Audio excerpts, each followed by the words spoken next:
Je rejoins également au téléphone celui-là même qui, parce que demandé dans le jugement, ordonne l'enquête publique, celle qui est demandée par le juge Saint-Julien. Au téléphone, le ministre de la Sécurité publique, M. Serge Ménard. Bonjour, M. Ménard. Bonjour, M. Paradis. Il n'y a pas eu d'hésitation. Quand il y a ordonnance comme ça d'un juge, on a comme pas le choix. On va de l'avant, c'est tout.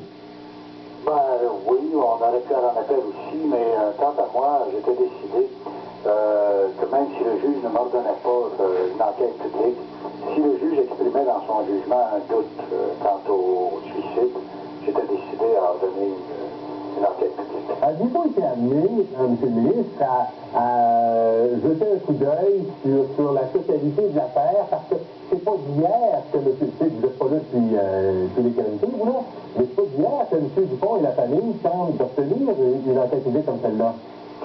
Oui, mais vous savez, examiner ce dossier-là, ça prend du temps. Le juge a pris 3 jours d'audience, puis plusieurs jours pour délibérer. Honnêtement, on n'a pas le temps comme ministre de faire ça. Je suis allé à l'essentiel. J'ai suivi les suggestions que m'a fait M. Jacobi, qui était de demander, il suggérait d'abord de procéder en demandant une enquête indépendante. On va faire une expertise plutôt indépendante pour savoir si la balle était entrée par la poitrine ou par le dos. Parce que c'est essentiellement l'élément le plus important dans cette cause-là. Si la balle est entrée par la poitrine, ça confirme la thèse du suicide avec la note qui avait été trouvée. Mais si elle est entrée par le dos, c'est évident que la personne ne peut pas avoir été victime. C'est pas un suicide. Et j'ai pas été satisfait au début de la façon dont on m'avait trouvé l'expert indépendant, parce que je trouve qu'on tombait dans les mêmes défauts qu'avant. On demandait aux individus dont il fallait, qui étaient dans le même service que ceux qui ont fait la première expertise, de trouver un expert. Alors, je ne trouvais pas ça intelligent. Alors, j'ai demandé à ce que mon cabinet s'en occupe de façon totalement indépendante, de trouver un expert indépendant. Par contre, avec l'opinion de l'expert indépendant est arrivée, lui était convaincu, c'est M. Dowling, que la balle était entrée par en avant. Ça m'a laissé perplexe, je trouvais son rapport assez convaincant. Mais déjà, les procédures étaient en cours, puis je savais que les experts seraient entendus. Alors, j'ai dit au moins, la meilleure façon, c'est d'avoir un juge qui entend les experts, qui ont des opinions contradictoires, qui peut comparer leurs opinions, pas juste sur des papiers écrits, pas juste sur des papiers comme moi, mais en ayant l'avantage aussi de contre-interrogatoire par des avocats compétents de part et d'autre. Et si lui se forme une opinion qui a un doute, à ce moment-là, je vais leur donner l'enquête publique. S'il en vient à la même conclusion que M. Dowling, je pense que je n'aurais pas donné une enquête publique. OK. Voilà qu'il y aura enquête publique. Je vous pose une question comme ça, parce que vous avez de l'expérience, là, vous êtes tenu de sécurité publique, mais avant, vous étiez dans le domaine. J'ai fait du droit criminel dans toute ma carrière. Exactement. Est-ce qu'on s'étonne d'un dossier comme celui-là? C'est pas tous les jours qu'on voit une histoire vieille de 26 ans qui revient à la surface, qu'on se rend compte, et le doute est assez clair dans son 68 pages. Enquête à l'époque incomplète, dossier fermé trop rapidement, disparition de preuves, etc. Il est assez clair dans son document. Est-ce qu'on, avec l'expérience que vous avez, assez étonnant, c'est pas un cas de tous les jours, ça, là. Je peux vous dire que ça correspondait pas mal à la façon dont on faisait les enquêtes à l'époque. Moi, j'ai pratiqué dans ce temps-là. J'ai vu des enquêtes. On s'est beaucoup amélioré dans la façon de faire les enquêtes sur le suicide. Et avec les années, puis c'est normal, à 25 ans. Alors, aujourd'hui, la façon dont cette enquête-là a été menée ne se ferait plus aujourd'hui. D'abord, ce serait nécessairement par un corps policier différent que celui auquel appartient la victime. Et puis, il y a des expertises. Moi, c'est ce qui m'avait pris, des expertises qui auraient été faites. On aurait fait des expertises sur les vêtements de la victime pour voir s'il y avait de la poudre qui avait été là-dessus. On n'allait certainement pas laver l'auto 2 heures après. Laver le bain, On allait chercher. On a été beaucoup plus méthodique. Okay. Par contre, je peux vous dire, j'ai fait des causes à l'époque de meurtre. Et c'était à peu près de la même. C'était pas si exceptionnel que ça, ce qui s'est passé dans sauf que là, il y avait une famille décidée à aller jusqu'au bout. M. Ménard, M. le ministre, bon, il y a enquête publique. Quand, ça sera parce que le juge a dit plus rapidement possible, ce sera quand? Qui présidera ça? Quel pouvoir aura-t-elle?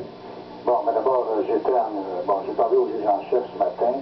Oui, j'avais une suggestion d'un juge, il a accepté, mais je n'ai pas encore parlé au juge, ça vous fait que je lui parle avant de l'annoncer publiquement pour m'assurer que ce serait nécessairement un juge, parce que il reste que la première enquête a été faite par le bureau du coroner, donc je pense pour avoir une transparence la plus grande possible, il ne faut pas que je confie ça au bureau du coroner.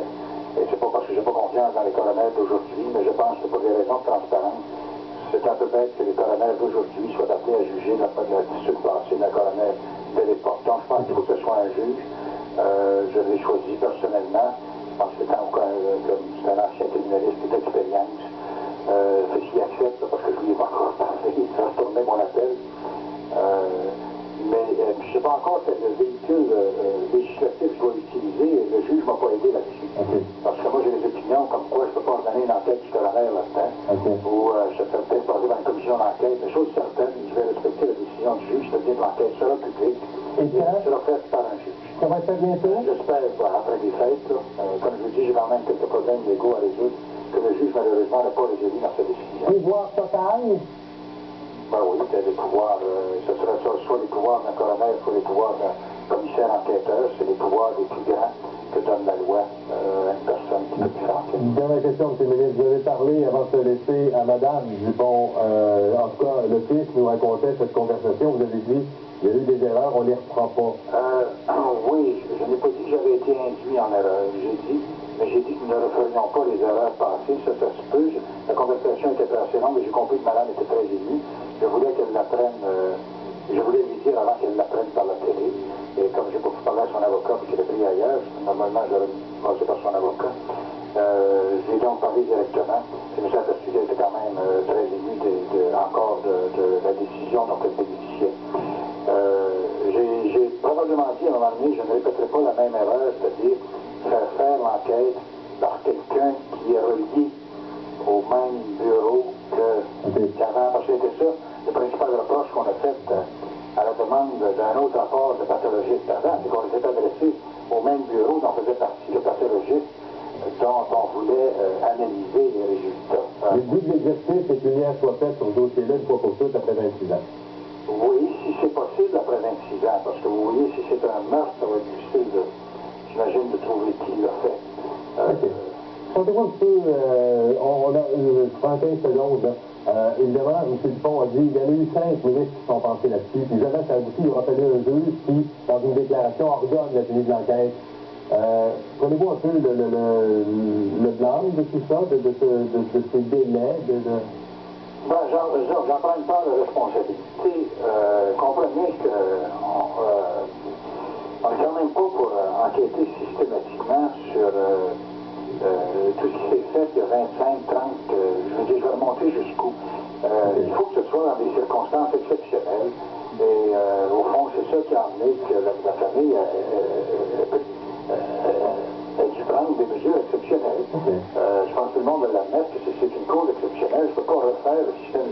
Toutes les causes qui ont été faites pas aussi bien qu'on les fait aujourd'hui pendant ces 25 dernières années. Donc, nécessairement, on va donner une chose comme celle-là. On est prudent et on veut être sûr qu'il y a vraiment des éléments nouveaux qui justifient la voiture. OK, mais dans ce cas-ci, ça procédera. Merci beaucoup, M. le ministre. Merci, M. Paradis. Merci. Ministre de la Sécurité publique, Serge Ménard.